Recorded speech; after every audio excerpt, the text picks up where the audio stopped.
Fire managers in Larimer County say they had a tough day after fighting the Pearl fire today, but they hope it's going to get better in the next few days. Thanks for joining us. I'm Kim Christensen. And I'm Tom Green. Officials say the fire did impact one structure, but added that no other structures currently are threatened.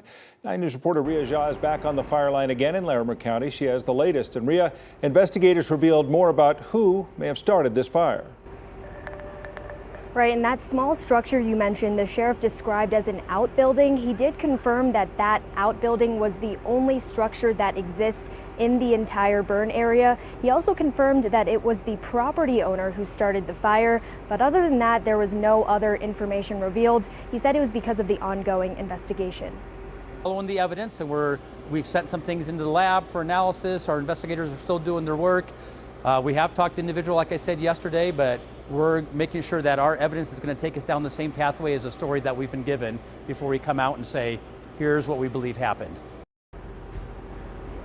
As for an update on the fire itself, officials said they now have more than 320 people on the ground. Yesterday, the biggest concern was the strong winds, but thankfully it didn't impact the size of the fire. The cooler temperatures definitely helped with that. Officials said it is still at 128 acres. They are now at 5% containment instead of 0. The wind, however, was still blowing this morning and ended up being too strong that they had to call off those air resources because it was unsafe to fly.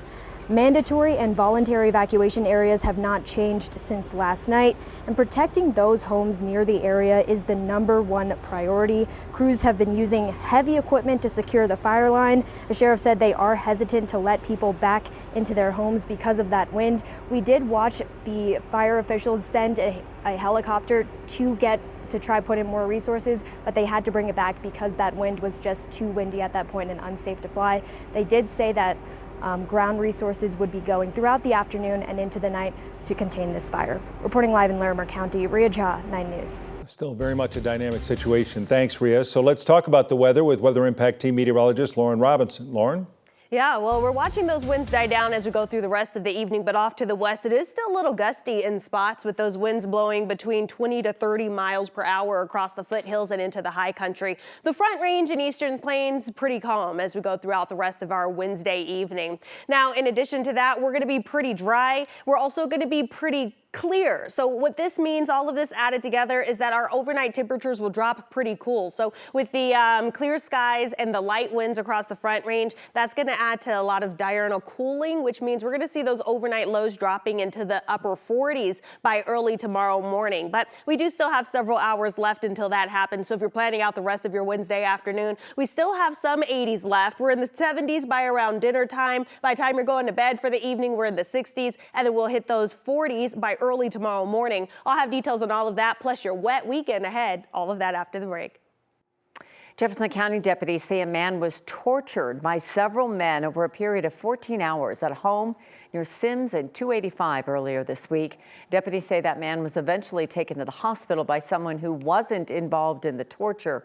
And tonight, 3 men are under arrest and facing attempted murder charges. Jeffco deputies are still looking for a 4th suspect.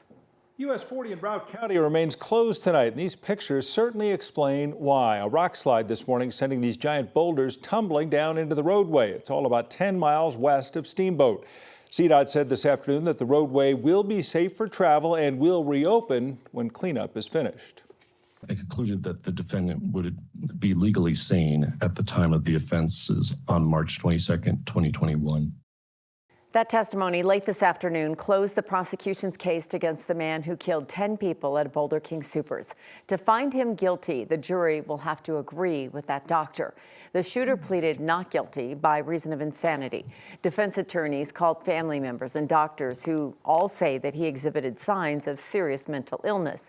No defense witness said he was insane the day of the attack. Today, a doctor said his review of evidence in the case showed that the shooter could distinguish right from wrong and acted with intent. To illustrate that, he talked about his review of surveillance footage of the killings. It's quite striking to me when reviewing the video footage of the shooting.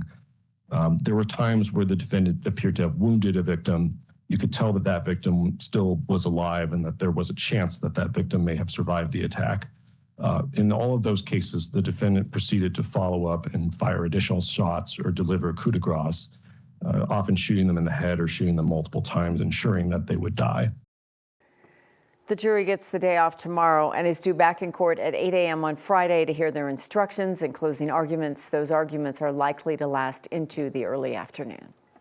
Today, the Federal Reserve announced that it would cut interest rates by 0.5 point. The move expected to bring down interest rates on other types of credit like car loans and mortgages.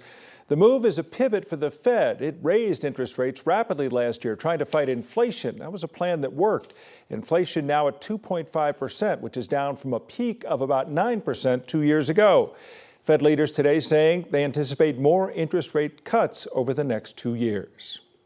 A study from RTD is throwing cold water on the idea of a train running from Denver to Boulder and Longmont.